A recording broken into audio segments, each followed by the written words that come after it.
এক চাটিয়ে ভোট দেবেন, কথা ঠিক কিনা? কথা ঠিক? তাই বক্তব্য বাড়াতে চাই না। এবার আপনাদের সামনে বক্তব্য রাখছেন আপনাদের এলাকার কৃতি সন্তান, আগামী 12 তারিখের ত্রয়োদশ জাতীয় সংসদ নির্বাচনের কলস মার্কার পদপ্রার্থী এস.এম. জাকারিয়া বাচ্চু ভাই। এস.এম. জাকারিয়া বাচ্চু ভাই।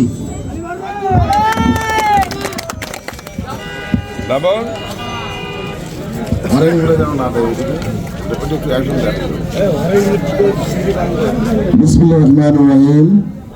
প্রিয় চোকারহাট, এই হাটের বিভিন্ন গ্রাম পাড়া মহল্লা থেকে আগত এই অঞ্চলের আমার আপনজন, প্রতিবেশী, ভাই, চাচা, বন্ধু, দাদা, মামা, এদিকে আমার মামার সংখ্যাই কিন্তু বেশি।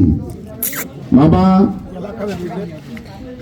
দাদা, কাকা, সবাইকে জানাই আমার সালাম। আসসালামু আলাইকুম রহমতুল্লাহ বারাকাতুহু। শুভেচ্ছা এবং অভিনন্দন। আজকে এইখানে আমি দাঁড়াইছি শুধু আপনাদের সন্তান, আমি আপনাদের আপনজন, তাই কিন্তু রাস্তার উপরে দাঁড়িয়ে গেছি। নিজের মানুষের কাছে তো সেরকম ভালো মঞ্চ, ভালো কিছু এটা দরকার হয় বলে আমি মনে করি না। তো আমি সেজন্য আপনাদের সামনে এসেছি, আপনাদের কাছে দাঁড়িয়েছি। আপনারা সকলেই জানেন আগামী ত্রয়োদশ জাতীয় সংসদ নির্বাচনে আমি আপনাদের সন্তান, আপনার প্রতিবেশী, আপনার ভাই, আমি কলস মার্কা নিয়ে নির্বাচনে অংশগ্রহণ করেছি। আপনারা অবগত আছেন, গত 35 বছর আমি এস.এম. জাকারিয়া বাচ্চু এই অঞ্চল থেকে অনেক বছর, 35 বছর কম নয়, আমার খুব ছোটবেলা থেকেই আমি এই জাতীয়তাবাদী দল বিএনপির সঙ্গে সংশ্লিষ্ট ছিলাম, আছি। তো বিগত জুলাই আগস্টের আন্দোলনের পর আপনারা আমাকে দেখেছেন, আমি এমন কোনো হাট বাজার নাই, পাড়া, গ্রাম, মহল্লা, আমি মাঠেও গেছি। আমি মাঠে কৃষকেরা কাজ করতেছে, আমি সেখানেও গেছি। আপনারা দেখছেন, আপনারা ভিডিওতে দেখছেন, মোবাইলে দেখছেন। আমি সেখানে গিয়ে মানুষকে একত্রিত করবার চেষ্টা করছি।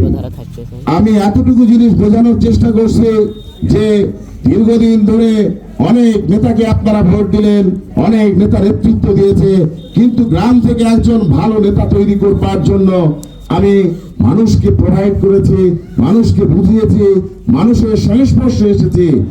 আপনারা বিশ্বাস করেন, এই 16-17 মাসে আমি একদিনও দুপুরের ভাত বাড়িতে খাই নাই ভাইয়েরা আমার।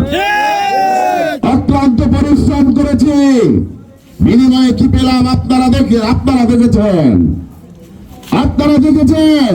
আমাদের নেতা বলেছিল, ব্যক্তি মানুষের কল্যাণে কাজ করে, যে ব্যক্তি সমাজের উন্নয়ন করে, যে ব্যক্তি পিছিয়ে পড়া করে, আমরা সেই সব নেতাকেই মনোনয়ন দেব।